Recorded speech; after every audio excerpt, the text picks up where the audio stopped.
Drivers and mechanics of heavy-duty vehicles know that front-end accessory drive components may last for quite some time, but eventually do wear and must be replaced to retain proper performance. That includes both serpentine belts and belt tensioners. In this video, we are working on a 2007 Volvo VN Series truck equipped with a Cummins ISX 15-liter engine. This truck has over 931,000 miles on it and is due for a look under the hood. Before beginning any work on the engine, make sure you have taken the necessary safety precautions, such as setting the parking brake, removing the keys from the ignition, and disconnecting the vehicle's battery. There are several ways to inspect the tensioner while the engine is running. If you hear any noise coming from the tensioner, it may be a good idea to check the tensioner with the engine shut off.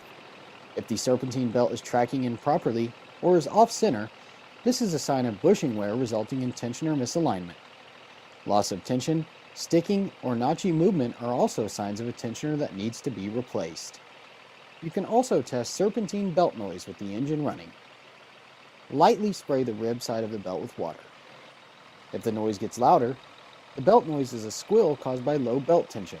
If you spray the ribs and the noise temporarily goes away but comes back as the belt dries out, the noise is chirped caused by misalignment, the #1 cause of belt noise. Now, to have a closer look at the Cummins engine's tensioners and serpentine belts, first relieve tension on the belts to remove the serpentine belt off the pulleys using a 1/2-inch ratchet. For this job, we did use a long handle ratchet, but a short handle tool should work too. With both the fan belt and the alternator AC belt off the pulleys, slide the serpentine belts out of the engine compartment. With the belts removed, check the belts using the Dayco awareness gauge for any signs of wear. The gauge is designed to check wear in 3 different ways: rib profile, rib depth, and cracking. Use the bar on the gauge to check rib depth. EPDM belts lose rubber similar to that of a tire and indicate the belt is worn. Use the crown of the gauge to check side-to-side movement within the ribs of the belt. If the gauge is moving, it's time to replace the belt. Keep in mind, using anything such as belt dressing to quiet a belt will contaminate and ruin belts made of EPDM. Go ahead and look for cracks, chunks of the belt missing, abrasion, and pilling, as these are signs of belt wear on the older neoprene-style belts. Next, remove the fan and alternator tensioner by using a 13mm socket. With the tensioner removed, inspect the part for any signs of wear. Be on the lookout for any bearing noise as well as metal-to-metal contact between the arm and the spring case, which is a sign of bushing or pivot bushing wear. Lastly, if there are any cracks in the tensioners, or if the tensioner arms or spring case is broke, make sure you replace the tensioner.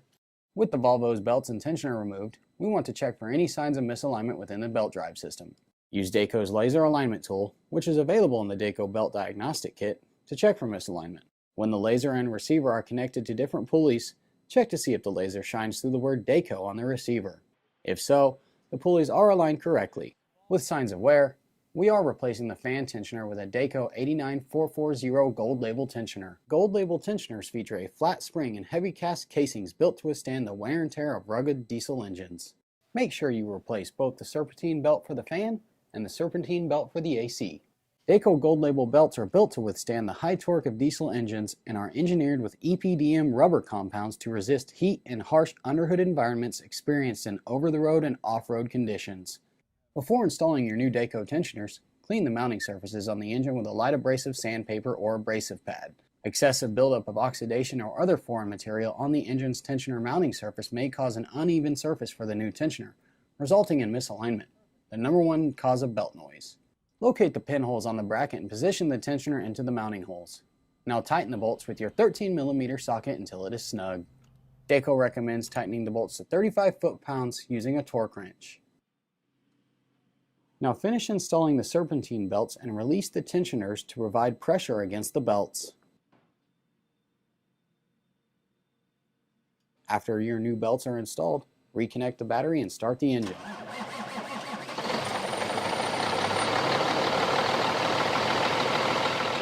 It is important to verify that all belt ribs are aligned properly in the pulley grooves. Having the belt installed one rib off may run for a while, but will lead to belt failure. If satisfactory, run the engine for a few minutes to seat the belt.